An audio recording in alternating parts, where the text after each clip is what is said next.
Hey guys, my name is Little Man Jose and welcome to another review. Today I'm going to be reviewing God of War 2018. Now this has been a long time coming. I played God of War 2018 back when it first came out with my fam and we beat the game in about a month and a half. And I remembered it being one of the best video games ever, with a story that no game could ever match. Needless to say, I was really excited for Ragnarok to come out in the future. And yes, I got that game near launch as well. Now, have my feelings on God of War 2018 changed throughout the years? Well, let's find out. And guys, before we start, I'm just gonna go ahead and let you know, there's gonna be a lot of spoilers. I'm talking, if you have not played this game, get the f*** out of here. Like, it's God of War 3 level, but actually even worse than that. It's way worse. Just, if you have not played this game, please leave. Please, I beg of you, leave. Alright, let's get down to the video.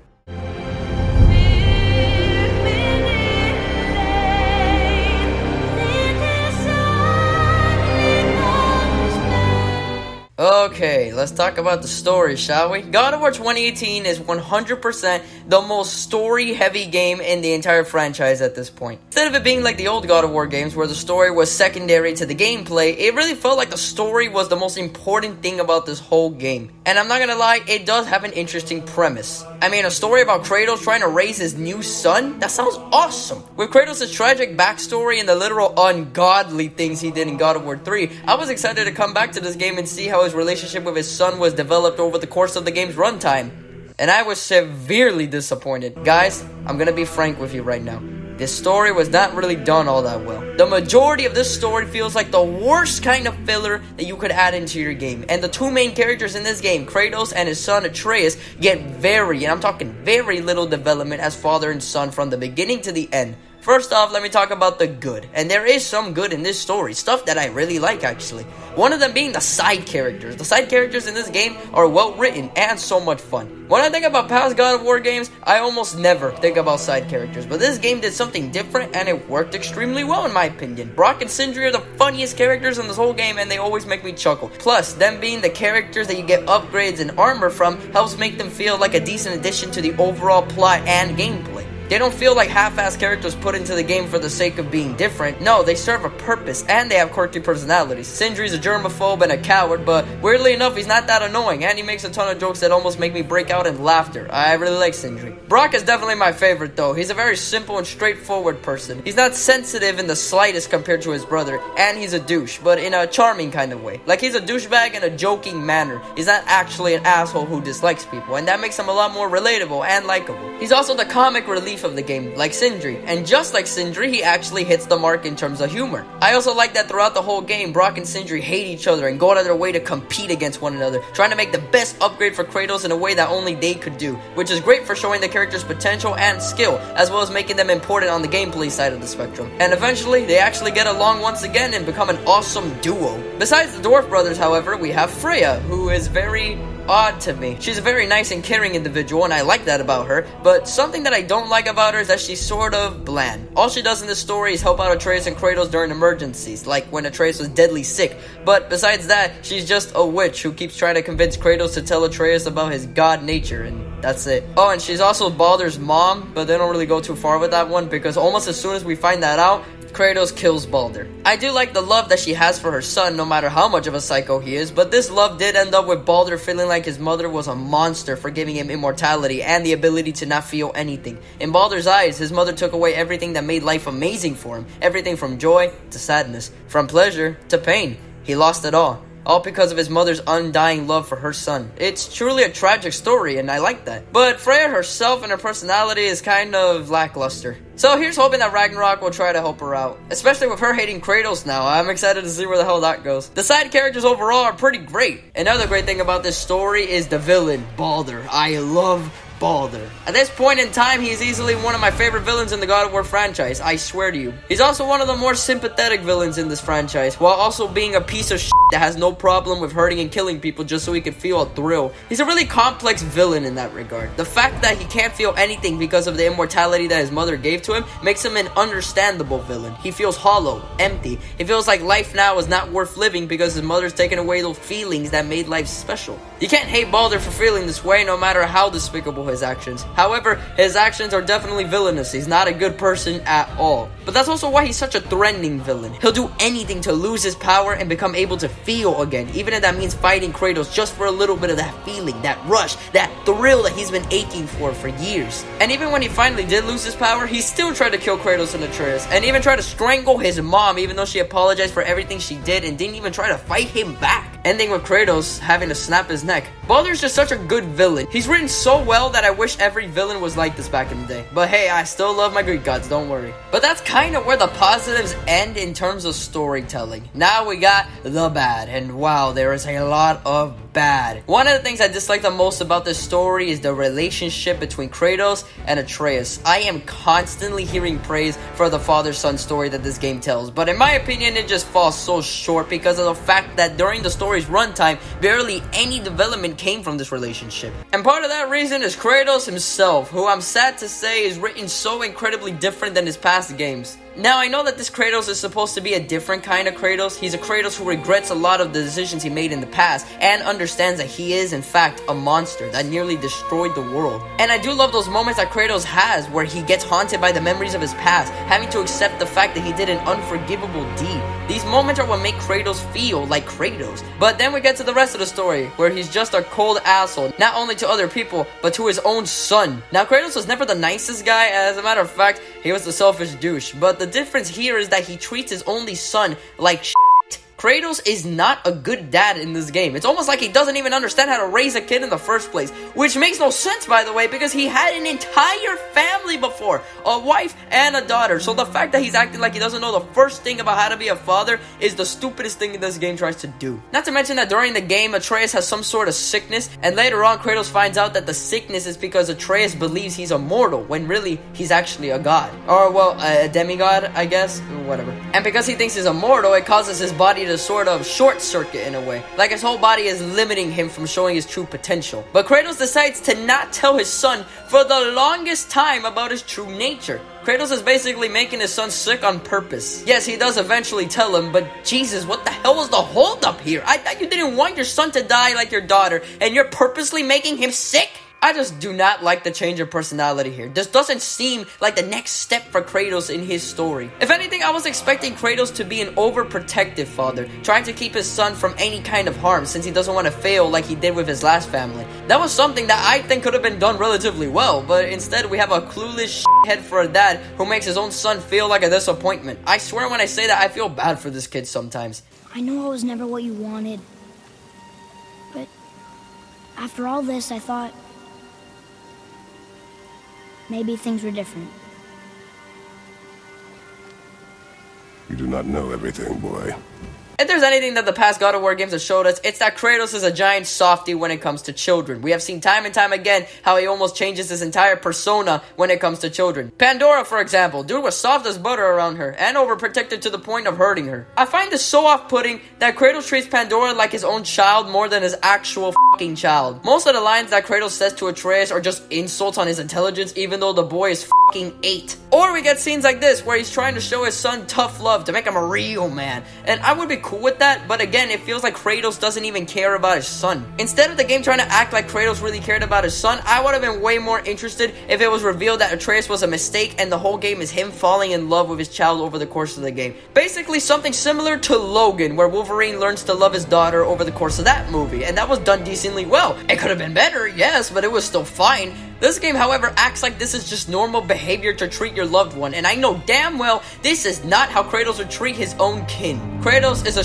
character in this game and is a disservice to his old self. Now let's talk about Atreus, who isn't much better. Even though I was defending the poor kid, now I gotta talk about his problems, and sadly this kid is one of the worst kid characters in a video game. Atreus is so annoying. He acts like he knows everything in the goddamn world, and sometimes the game shows that he's a little unstable, like this scene right here. Boy. Think I'm afraid of you! You're nothing to me! Boy, look at me. Look at me, boy. Boy, look at me. What the hell is wrong with this kid? You know, for a kid whose dad is Kratos, this kid is the most undisciplined kid in history. constantly doing shit without his father's permission, talking back to his dad, charges into fights like a 2-year-old of a tantrum, and doesn't even think about the consequences of his actions. Now, yes, a lot of his thoughts are because of Kratos being a terrible father, but still, I can't ignore this stupidity. And even with all this, he's still the softest little shit in the world, always feeling bad for people, being an emotional baby every 5 seconds, whether it's sadness or anger. I can't take Atreus seriously most of the time. And there is a point in this game where Atreus just does a complete 180 on his personality when he finds out he's a god. The kid straight up turns into a tyrant who feels like he's far above all the normal people. He becomes extremely rude to the dwarves. Yeah! We're sick of hearing about little people's little problems! Becomes insanely cocky during fights. Look at that! Struck down by the gods! And never listens to Kratos, even going as far as killing one of Thor's sons out of rage. And he shot Kratos with an arrow so he could fight Baldur. It's one of those few moments where I wish someone would slap the shit out of this kid, which Kratos doesn't do. Instead, after everything I just told you right now, Kratos just yells at his child for a few seconds, and then the kid realizes instantly what he did wrong. He then turns back into his old self. That has to be the laziest shit I have ever seen written in a video game. There was no solution. Everything that happened is the past, and there was almost no consequences. And instead of putting the blame on Atreus like they should, the game instead tries to make it seem like Atreus was possessed by some sort of demon or something, like his actions were not really his own. It wasn't me. I couldn't have done that. Do not dwell on those thoughts. So overall, Kratos and Atreus are shit characters, but even the plot couldn't save this game. The plot of the story is that Kratos' wife is dead, so him and his son are going to the highest peak in all the realms to scatter her ashes. Along the way, they meet a few characters who help them out, like the dwarves who upgrade their weapons, or Freya who heals them in their time of need. But because Kratos fought Baldur at the beginning of the game, now Thor's sons, yes, that Thor, his own sons, are trying to find Kratos and Atreus and kill them for some reason. And Kratos ends up killing one of them really fast, with Atreus killing the other because he insulted his mom. Jesus Christ, this story. They also meet Mimir, who's the smartest man alive apparently. He also won't shut the f up. I am definitely in the minority when I say that I don't really like Mimir too much. He kind of annoys me. Dude has hour-long speeches about the game's mythology, which frankly I don't care about as much as the Greek one. And also his jokes are not funny. They never are. Mimir's just kind of there, and it feels like he sort of stops the development that Kratos and Atreus could be getting by speaking to them for the goddamn entirety of the game. Then they fight Baldur one last time, kill him, Freya gets mad and vows revenge on Kratos,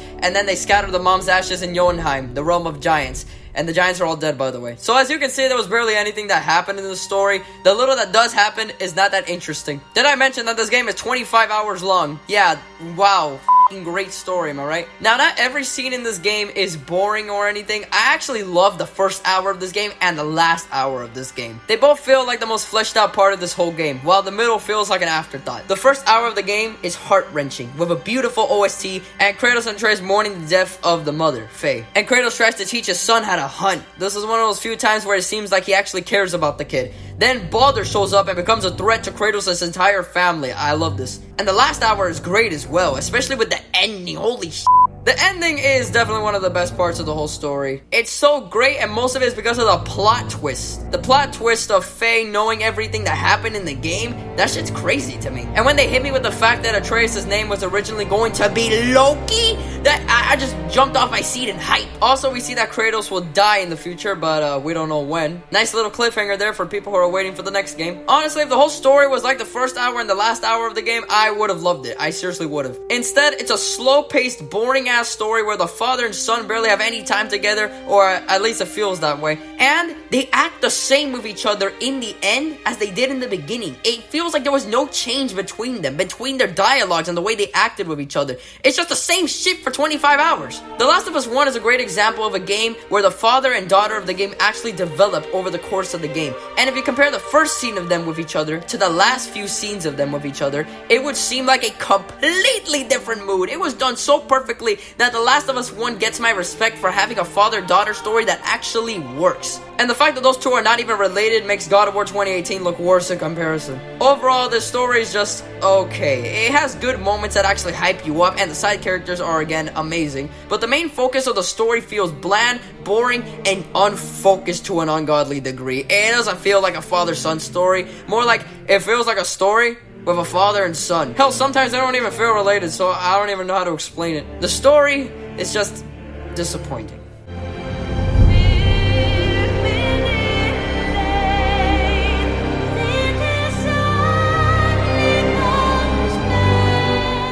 Guys, I am astounded. This game's presentation is fantastic. I don't think it's an unpopular opinion that God of War 2018 is one of the best looking games of the 8th generation. Definitely in the top 3. You can't even say it's not. This game doesn't look like last gen. You bet your ass everybody was blown away by this game's visuals. First off, the models are just so detailed. For 2018, the facial expressions of these models was enough to make a whole story without words. Just look at this scene, for instance, of Kratos mourning his dead wife. You can see his pain and grief, and therefore you can feel it. And when he was chopping down her tree with her handprint on it, Jesus, that was sad, man. And oh my god, when his bandages were coming loose and he tightens them back up, it's basically saying that he's trying to keep his past buried, not just from his new family, but from himself as well. This whole scene did not have a single word spoken in it. No narration, no nothing. And the facial expressions and animations were able to make it feel like a movie. And that's honestly how I feel about the rest of the game. In terms of cinematography, this game is so much like a movie, especially with battle sequences where they just go straight up MCU in this bitch with the camera work. It's so fluid and exciting like no other video game could really do, which has always been a thing that God of War games excelled at. But this game is just a whole different beast in terms of cinematography and visual storytelling. And the environments, oh my god, how can you make something so beautiful, so descriptive? Almost every area in this game is so different from one another, and they also tell a story with its visuals. For example, Alfheim, the realm of elves, light and dark. And as you walk around this majestic realm, you see the dead corpses of elves all around, both light elves and dark elves, and the elves try to kill you as well. You could probably interpret this as some kind of battle, or maybe even a war between the two kinds of the elf race. Even without the characters explicitly telling you this shit, it's nice to have the environment structured specifically to tell a story, which again, God of War has always been good at that, and this game is no different. The different areas and realms are so cool too, man. We got Midgard, which has a lot of snowy areas, which looks gorgeous, but we also have some grassy areas, like this amazing spot near Freya's house. I can't even fathom how much time it probably took to make this. This is how you make a distinctive area. You literally never see anything like this in any other area in the game. That's what I call unique. And some areas in Midgard even have some chained up dragons. That's just cool. We have a giant lake that's basically the center of all the areas in Midgard, and I find that extremely helpful when it comes to going to other places. And look at the fast travel in this game. You literally go to this Attack on Titan looking area where if you fall off you die. How can you not think this is awesome? Look at this. And the other realms are just straight up exquisite. We got Muspelheim, a fire realm. Fire as far as the eye can see. We got Niflheim, a realm that's almost entirely filled with this disgusting looking mist. And this mist is cursed, so you can't stay in it for too long or you'll die. And there's like a goddamn workshop, and by workshop I mean death maze. It's a giant maze that changes every time you go into it. And there are saw blades, walls that close, enemies of all different kind. It's so crazy that I love it. Now last thing I'm gonna talk about, the fighting animations. Jesus Christ, this game has some good ones. I don't believe it's as crazy and hectic as the past God of War games, making it feel a little less satisfying to kill enemies. But I can't deny it still feels good to kill things, and the animations help out with that. Whether it's slashing them with the axe or the blades of chaos, the animations are just sick. They're a lot slower, which helps you feel every hit that you lay on these guys. Plus, we have the runic attacks, which look incredible. Just look at that motherfucker swinging those blades. That's years of experience right there. And this beam with the axe, oh my god. You grab ice from the floor and you throw it at them. What? And the R3 finishers. I love these. They are the most gruesome part of the game. With you opening Draugrs in half with your bare hands, punching a Hellwalker and stepping on his face, grabbing a werewolf's tongue and ripping it out along with his jaw and part of his chest, grabbing an Elf's rod and throwing it at him, ripping off a Valkyrie's wings. This is just insane to look at. It makes you feel like a champ. The only problem with the game's presentation is that I kind of wish there was a little more gore. Since God of War has never been a pussy when it comes to gore, I was expecting this to go straight Mortal Kombat 11 levels of gore. And instead, it kind of toned it down. Not too much, but enough to notice. But overall, the visuals are amazing. No more to say besides that. Last two things I'll talk about in this section is the soundtrack and the voice acting. Starting with soundtrack, I'm sad to say it's definitely the weakest OST so far in the God of War franchise. The soundtrack is not inherently bad, not by any means. There are a lot of tracks that I really enjoy, but the biggest problem I have with this OST is the fact that it's not badass, nor does it have that God of War feel to it. I loved the old God of War soundtrack because they made you feel like a god with tracks that sound like war anthems. They always sounded dangerous and in your face, really giving God of War that badass vibe that everyone knows it for. But in this game, these tracks are a lot more about ambiance and emotion. One of the best examples is one of the first tracks you hear in this game, the track that plays as Kratos is cremating his wife. And this track is fucking beautiful. This has to be one of the best tracks in the franchise. The amount of emotion and soul in this one track is enough to make a man shed a single tear during this emotional scene. Just hear this shit.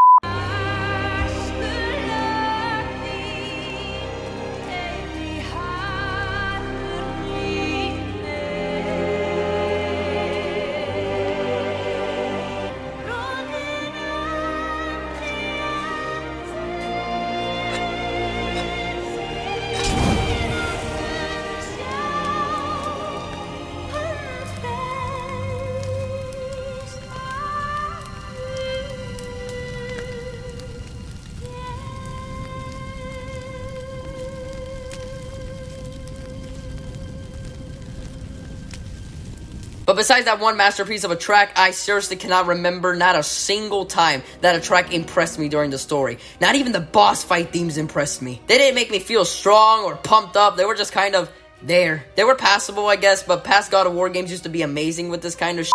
It was their thing. However, I cannot say the same thing about the voice acting because it's amazing! Every actor in this game gave it their all during their performances. There wasn't a single character, important or non-important, that sounded even just decent. Every character was voiced by actors that actually knew how to act. Kratos' voice actor took a while to get used to because I love the old Kratos. I've heard him for years of my life, but I'd be lying if I said that Christopher Judge didn't kill it. This man is the most powerful yet calm and resilient voice that I've ever heard in my life. Instead of being a vengeful monster like Terrence Carson's Kratos, Christopher Judge's Kratos is an intimidating presence. He doesn't yell much and instead keeps a cool head, which sometimes makes him more scarier than the old Kratos. Plus, since Kratos is a lot older now, I like this more old man sounding voice. But there are moments when he yells and that's terrifies you. It's like he's a sleeping lion who just awoke from his nightmare. I love it. I love the entire performance. Christopher Judge has made me proud, and I bet he makes Terrence Carson proud as well. Your anger, you can get lost in it. The path ahead is difficult.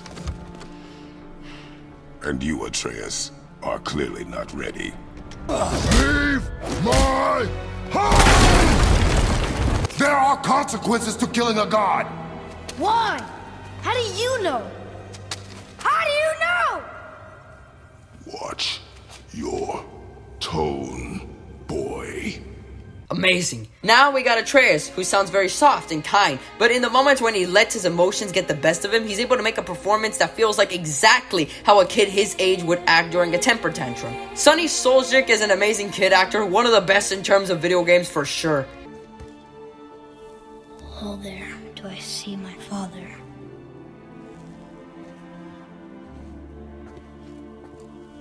Oh, there. Do they call to me? What have you done? Why did you do that? I saved you! You were trapped in there! I waited and I waited, but you wouldn't come out! So I pulled you out! You said I was cursed. You think I'm weak because I'm not like you. I know I was never what you wanted. But after all this, I thought maybe things were different. The villain, Baldur, has such a psychotic tone. Dude sounds like a lunatic who just came out of the loony bin. And that just matches Baldur so well in this story. I love this guy, I love his voice, I love his tone. He makes a great villain. Leave my home. You are going to have to kill me for that to happen. Tell me what I want. Pain stops real simple. Why are there two beds in there? Throw whatever you have at me. I'll keep coming. That old body will give out. But before I end this, I want you to know one thing.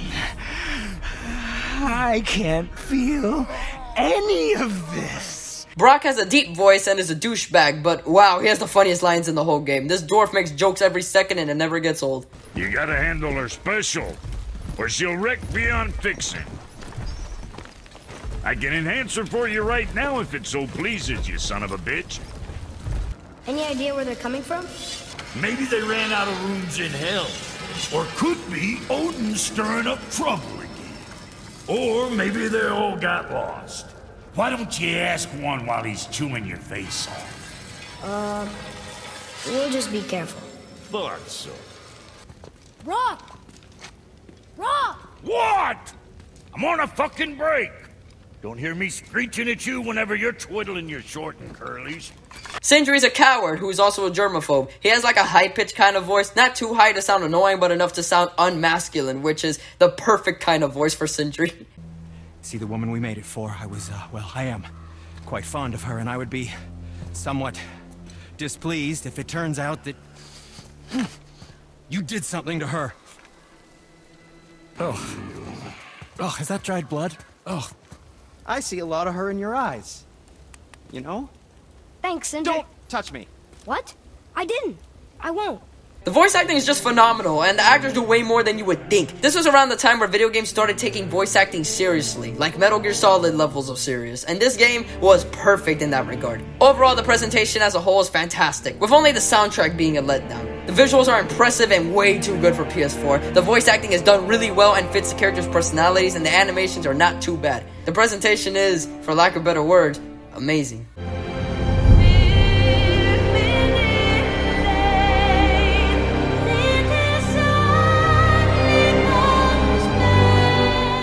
The gameplay of God of War 2018 is significantly different than the original God of War trilogy. I'm serious here. Almost nothing that made the original trilogy what it was is here. In terms of gameplay, God of War 2018 is a drastic reboot to the hack and slash formula. Instead, the game opts for a sort of Ubisoft open world kind of adventure. I'm talking the likes of Horizon Zero Dawn and Spider-Man PS4. Games where they have you walk around an open world to do main story missions, side quests, collect all kinds of collectibles and whatnot. This game tries to go for that, and it's one of the things I actually like most about this game. Before we get into the combat of the game, I would like to talk about the game's structure and open world elements. In terms of structure, this game is very linear. I wouldn't say as linear as the original trilogy, because those games after the first were literally just walk through a straight line and kill people. It's very fun, but we're not talking about that. This game's linearity is more in the sense that the actual open world itself for the first few hours, hell, even when you get up to 10 hours, is locked for the most part. You're unable to explore to your heart's content the same way you can in other Ubisoft open world type games like Assassin's Creed. I didn't mind this at first because compared to the other Ubisoft shit, this game actually cares about its story. Because the game is trying to tell a story and grip you in it, it takes control away from you, and video games can do this right. The Last of Us is a great example, but in God of War 2018's case, it sort of hinders the experience. The ability to not walk around your surroundings and explore kind of gets annoying the farther you get through the story. You're only exploring what the game deems explorable at the point that you're in, and the issue with this is that it makes the game feel incredibly linear to a tedious degree. The game just takes you through story mission after story mission, and one of the biggest issues I have with this game is that most of the story missions boil down to this shit. Walking around doing boring ass fetch quests, and it rarely gets better as the game goes on. This game also suffers a lot from the hidden loading screen approach, where instead of stopping the game for a loading screen, it instead decides to opt for a hidden approach where it slows the game down to a crawl so it gives the game time to load the next area. And this is boring. I can't count the amount of times I have to carry a fucking log or something that makes me walk like a turtle with the characters talking in the background so you wouldn't get bored. But the problem is, I am extremely bored. This is a gameplay issue and a story issue. If the story was better, I wouldn't be complaining much about this. But the fact that I don't care about the story that much just makes the hidden loading screen much more apparent. And it makes the game's overall pacing a disaster to experience. There are amazing moments in the story missions that I actually have fun in, but most of the time you're barely able to do because this game tries to be more of a movie than an actual video game. And that is when I start drawing the line. I play games to have fun, not walk through a hallway and listen to that most likely doesn't matter just to get to the fun part. If there was anything that the original trilogy did right, it was pacing.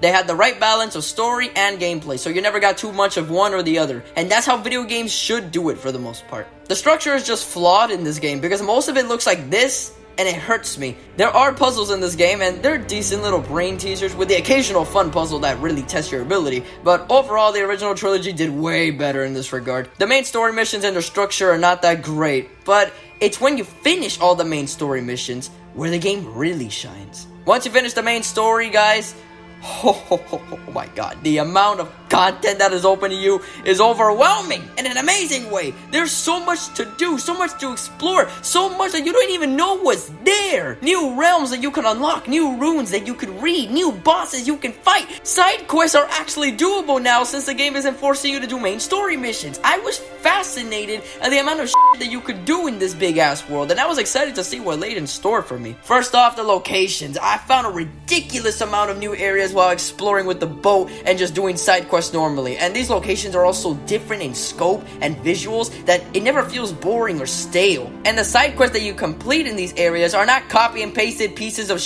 quests like Assassin's Creed, alright? There are a lot, and I do mean a lot of quests that you can complete, and they are all different in many ways. Best of all, they use the location to their advantage. Almost every location has a cool gimmick that sucks you in and makes you want to search more and more until you finish all there is to do. One of my favorite examples is this cool dungeon that you find that stores different kinds of enemies in different doors until you reach the end, where a boss awaits you. This side quest and area was a hoot to play, not to mention that it has its own little story of a father who was stabbed by his own son in the back. He literally backstabbed his father. Jesus. I also love all the little areas in the Lake of Nine, like this cool place where you solve puzzles and shoot these blue crystals to create pathways to get to the tippity top where a golden chest awaits you. Little things like this give me incentive to actually explore these areas. You would be hard pressed to find an area in this game that didn't reward your curiosity. In a way, this game feels a lot like a Metroidvania of sorts. And if you didn't know, I love Metroidvanias. Also, I just gotta say it again, the fucking side quests in this game are some of the best side quests that I've ever played in a video game. I never really care about side quests in most games, but this game somehow makes all of them unique and crazy fun to do, and the reward is almost always worth it. I mean, these side quests range from exploring a hidden dungeon to exploring broken down areas with pirate ships so I could kill these hellwalkers for this dead ghost. No, I swear to you, this is seriously what happens. Or breaking down Thor's statue. We break down Thor's statue like a bunch of thugs. There are not just one, but 3 side quests where you have to free dragons. Literally, you gotta free the fire-breathing dragons that actually try to kill you as you find the 3 seals to unlock them. This is too much for me. And the islands that you explore for the side quests has so much content and treasure in it that sometimes I'll just get sidetracked into doing something else. Like unlocking these big chests where you need to find 3 symbols. Sometimes they're gongs that you need to hit fast or else the timer will run out. And sometimes it's just straight up finding that bitch hidden in a little spot. I love these chests. I mean, bro, they give you extra health and extra rage. Why would you not do these? Plus, finding the 3 seals are not that hard to do. Some took me a bit of searching around, but nothing crazy. Sometimes they were actually closer together than I thought. They are literally the perfect balance of hard to find and easy to find. And it's not even just the chest, bro. Sometimes a whole area is just one big puzzle. I love this spot where there's like these green things all around, right? And you gotta grab them with your blades and put them to other areas to open doors just so you can grab some collectibles or open some chests. This is awesome. Hell yeah, give me that chest, dog. And the collectibles, oh my god, these are so fun to find. Sometimes you literally find treasure maps that lead you to sick-ass treasure, like items to help upgrade your weapons or create overpowered armor. Sometimes there are collectibles that are hidden from fun little mini-bosses, like these armor soldiers. There was even this cool side quest where you found 3 bones to give to this ghost, so he could let us see Atreus' dead mom again. And it just turned out to be a trick all along. But hey, it was a fun boss fight. And we can't forget the amazing fast travels in this game. These gates are a lifesaver. They helped save so much time when I was going around Midgard, I'm telling you. If I'm being honest, it's probably the best fast travel in an open world game that I have ever used. It's almost in every area in the game, and finding them actually takes some curiosity. They don't just hand your ass fast travels. However, now we gotta talk about something that's actually really important.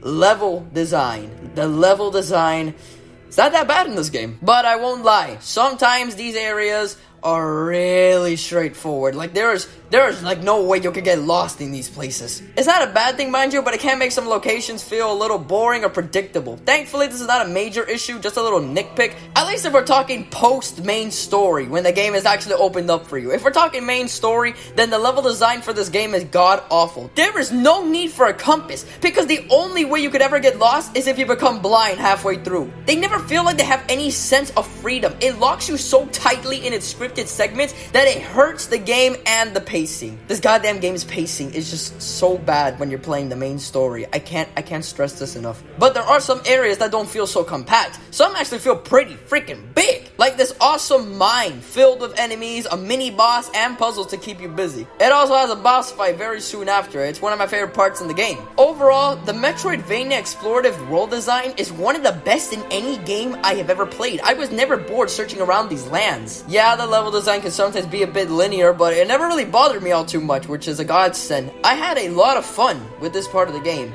Now let's get to the other side of the game. The combat. The combat is definitely different from the original trilogy. For one, instead of a panned out camera, we now have a third person over the shoulder kind of camera, similar to the Batman Arkham games. I actually don't really mind this change, but when you're fighting multiple enemies, it is extremely hard to tell where the hell they're at. Dude, Kratos takes up a ridiculous amount of the fucking screen. I'm looking at his back more than I'm looking at the draugrs that I'm fighting. To fix this problem, they have this compass kind of thing that lets you know where the enemy is at, and if it's red, that means they're going to attack you, either through a ranged attack or a close attack. I sort of like this compass, but it would just be completely unnecessary if the camera was just slightly more back. Like, can you let me see the fight, please? Another thing that they changed are the combos. Instead of cool combos that looked flashy and did a ton of damage, not to mention there were a lot of combos. Like, the original trilogy had a stupid amount of combos for different types of weapons. I can't even name all of them. But instead, this game tries to be more simplistic with the combos. You either mash the light attack to the end, mash the heavy attack until the end, or do a little combination of both. That's it. Also, the attacks in this game are not that flashy at all. It doesn't mean the feel of the combat isn't satisfying. As a matter of fact, the game feels pretty great. It's not as satisfying as the old games, not at all, but when you slash that axe or the blades of chaos on those hellwalkers, you still get that thrill of the fight, especially with the stronger enemies in this game, which really give you a run for your money. And instead of having more combos, we instead get this awesome skill tree. What? I was a little skeptical at first, but I learned to love the skill tree. There's just so much helpful shit that you could unlock. I mean, look at this. You could get this cool slam with your axe. You could counterattack after a parry with the shield skill. You could set things on fire with your blades. What? Oh, no. Where you going, little nightmare? There's this amazing skill where you hold R2 with your axe and it will annihilate their health in the sickest way possible. This has to be my favorite skill in the game. It's just the most worth it skill of all time. This is one of those games where the combat just gets way better as you play, because you unlock more stuff that really shows the depth of the combat, and I appreciate it for that a lot. When the main story missions or the story itself were getting boring, it was the combat that kept me coming back. And at first, I didn't even really like this combat that much. One of the biggest reasons for that was because it had RPG elements. The enemies now have levels, and your weapons and equipment now have stats, like strength, runic, defense. Depending on your playstyle, the combat can change, and while I hated this at first, I found it to not really be an issue at all. I love RPGs, and this game had a decent system. I rarely even noticed the enemy levels because it never felt like you needed to grind your dick off to beat these guys. This game's combat is a little more like Dark Souls, where yes, there are levels and armor and shit,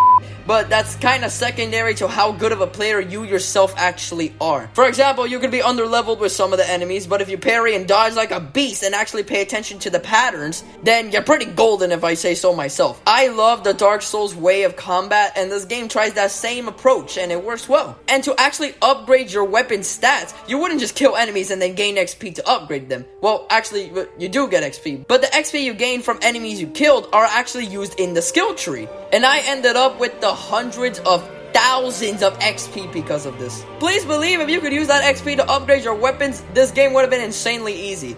But instead, to upgrade your weapons in the game, you need to find ingredients around the map, like frozen flames for your axe, or chaos flames for your blades. It incentivizes exploration and completing quests to become stronger, which I feel every RPG should do. And this isn't even an RPG. Speaking of the weapons, let's talk about them. I love the Leviathan axe. This is without a doubt the second best weapon in the God of War franchise. It got to the point where I use the axe more than the blades, which I cannot say, not even a little bit, about literally every other weapon in the God of War games. Bro, the axe freezes your enemies, does a crazy amount of damage as you keep playing, has the best skills in the skill tree, and is great with long range because you could throw that shit and bring it back to you whenever you want. Also, because it's an ice weapon, it works really well against fire enemies, so it has the advantage for that. The Blades of Chaos are not that bad in this game, but it has less damage than the axe, so I never really use it. I do like it when I'm fighting multiple enemies at once, and it works extremely well against Hellwalkers, but I never really saw myself using it that often. The weapons also have runic attacks, light and heavy, and they are overpowered. I love them. You unlock these attacks either through side quests or through chests like these golden ones, which give you the runic attacks. How can you not love these? They help out extremely well in battle, and they are spectacles to watch, like this awesome swing with the Leviathan axe or this spinning blade attack. And when I did the dungeon side quest, it rewarded me with the best runic attack in the whole game, the axe light beam. Oh my god, look at the amount of damage it's doing to the high level enemies. This should not be allowed, but it's amazing. This is power that not even Kratos should use, but it's so inviting and deliciously powerful. I can't resist. You can beg your ass to help me with the hard boss fights later in the game. I couldn't have done it without them. I couldn't have beaten them without it. And instead of wasting magic power like the old games, you instead have a cooldown now. Once you use the light beam, for example, you have to wait like 40 seconds before you can use it again, which is amazing. And depending on your stats, you could actually make the cooldown shorter. For example, if I wanted to increase my cooldown, I would need to heavily downgrade my fucking defense, strength, and runic. I personally don't think that's worth it, but I know there are some crazy ass motherfuckers who think that that's amazing. And bro, you even have a rage meter, which when using it grants you invincibility and insane power. And there are skills for this rage meter too. It's too amazing. Like this kick that stuns the enemies, or pulling a giant rock out of the floor and throwing it at them. Look at the damage. Look at the damage. And Atreus, we cannot forget about Boy. Boy over here is possibly the best little sidekick a god could ask for. With the press of the square button, he throws arrows at the enemies. And these arrows quickly become overpowered. We got light arrows and electric arrows. Light arrows increase their stun, which could insta-kill them. They also blow up shortly after impact. And the electric arrows are my favorite. They stun the shit out of the enemies. And this attack, mixed with the R2 skill, is the best combo matchup in the world. When you upgrade Atreus' skills, he easily becomes the most overpowered character in this game and in any game. Atreus is a GOAT partner. I can't say enough how much I enjoyed the combat in this game. It's not as good or visually stunning as the originals, but it has a sort of thrill that's unique to only this game. I say it's pretty damn good. But where this combat really shines are in the boss fights. Now, I love the boss fights, but if we're talking main story, the boss fights are shit. Dude, the majority of the boss fights is this fucking thing right here with its giant stone. I swear to you, that's it. That's all they give you. But there are amazing boss fights in this game. One of them being Baldur, boy. What? What I really like about Baldur is that not only is this fight just spectacles, look at this is amazing, but it's also the fact that you fight this dude 3 times in the main story. Baldur is a great villain, and his 3 fights are different enough to not feel like repeats. The first one is really easy. The second one is just a giant, glorious cutscene. And the last one, like, that's final boss worthy. That shit was so fun. I can't even, it was a whole spectacle. Dude, I felt like I was in the MCU in this shit. But now we gotta talk about the best boss fights in the game. You guys already know what I'm talking about. I'm talking about the Valkyries. The Valkyries are just, I can't even explain the fun I had with these Valkyries, okay? There are 8 of them in total, hidden throughout the world, usually in hidden underground chambers made by Odin. And they are some of the best boss fights in the game. I will never forget my first Valkyrie fight in the game, Gunnar. At least I think that's how you say her name. Dude, most of their names are fucking weird. I'm trying here, okay? I was just walking around next to the dead giant and spotted this door that I can now open with this cool stick I got. I opened it and was going underground. I walked forward and found a statue of sorts. And it turned out it wasn't a statue. It was a corrupted Valkyrie, ready to kill me at a moment's notice. We started fighting, and it was one of the best fights I ever fought in. I got totally annihilated at first. Like, badly. But as I slowly started learning her patterns and her sounds, I took that bitch down, and it was the greatest feeling ever. I needed to use so many things that I barely ever used in the main game, like parrying, sliding at the perfect pixel instead of just dodging outright. It felt like a fight for the ages. However, she was just the first among many high-level Valkyries, and they were just as amazing. I loved Odin, man. She was so hard that I felt like ripping my hair out, but I loved that feeling. And I felt like an absolute genius when I figured out that depending on the direction she slides is the attack that she will use. Like if she slides right, she's gonna stab you with her wing, and you can't block it, trust me.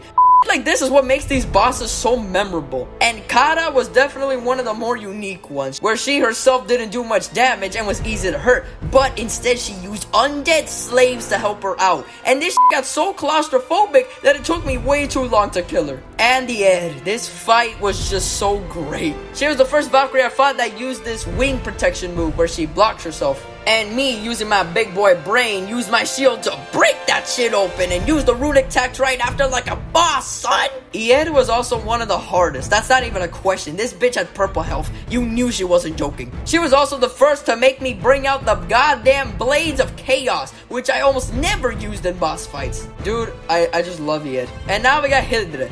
And Jesus Christ. Let me paint a picture for you. You are in this realm where the goddamn mist is cursed. So if you stay in it for too long, which is like 7 minutes or less, then you die. You literally fall to your death. And this bitch is in that mist. Not just in the mist, but in a dungeon in the mist. So you have to find her first while you're slowly dying to actually start the fight with her. And no, the timer for your death does not stop when you fight her. You have to beat her in that time limit. It was most certainly one of the most heart-pumping and anxiety-inducing fights in the God of War franchise. I loved this fight, and eventually I beat her, and it felt so goddamn good. The rest of the Valkyries are also great, but pretty standard after I fought these ones that I just told you guys about. But they did not prepare me for the ultimate fight. Sigrun, the final Valkyrie and the final side quest I completed in this game, is the ultimate challenge, made only for those sick motherfuckers who dared to have a more challenging fight than any other one that they fought. And Sigrun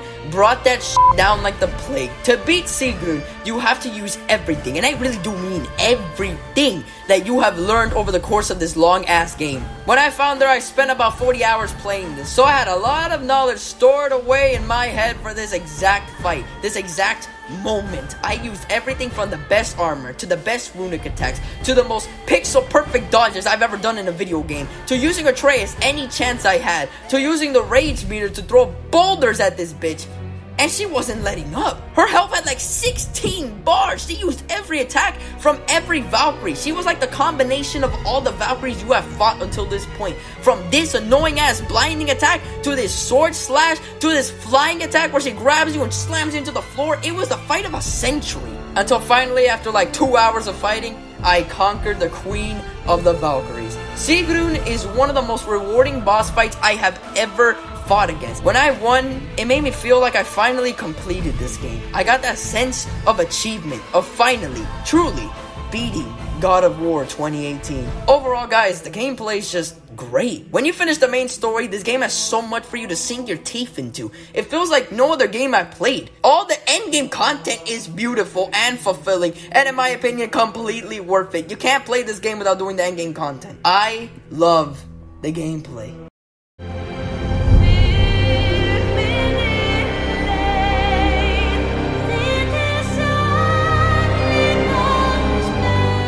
Well, here we are. There are many things I dislike about this game, and there are also many things that I love about this game. As a new God of War, it both excels and disappoints. The story is bad. It's boring. It's slow. The two main characters don't develop at all. It feels worthless. But the visuals, and more importantly, the gameplay, show that this game was special. It was like a new spin on a franchise that I love. The side quests are amazing and unique. The world itself is filled to the brim of content that you can explore to the literal ends of the earth. The combat is still satisfying while also being different and has a certain level of depth to it. The Valkyries are some of the best bosses in the franchise, and they're all optional. They're endgame content. This game is literally the best example of how to do endgame content, right next to Hollow Knight. However, the biggest flaw with this game is that it only seems to shine after the main story. You know, about 25 hours of the experience. I'm sad to say that almost half of what I played was the most boring, linear, and frustrating experience that I've ever played in a God of War game. Worse than anything in God of War 1, and worse than the last 3 hours of God of War 3. I swear to you. The main story missions have almost nothing special about them except for hidden loading screens, walking slower than a turtle, recycled boss fights, lack of freedom. It is seriously painful. And since I don't like the story, I couldn't even vibe with the gameplay. It's basically a broke man's version of The Last of Us, but the same price. As a matter of fact, I think this was more expensive than The Last of Us. But when you finish the main story, the game brought itself higher than I could have ever imagined. Honestly, just for the side content and endgame content alone, and the ability to explore this magnificent world that the developers created, I gotta give this game a 3.5 out of 5. It's such a great game for the second half that I can't give it anything lower than this, but also the first 25 hours are so fucking shit that I can't give this anything higher than this. This game could have easily been a masterpiece, but it just fell short of the stick. However, I still found it to be an overall fun video game, at least for the second half. Like I'm saying, guys, I swear to you, the goddamn story is so trash. I'll see you guys in the next video. Peace.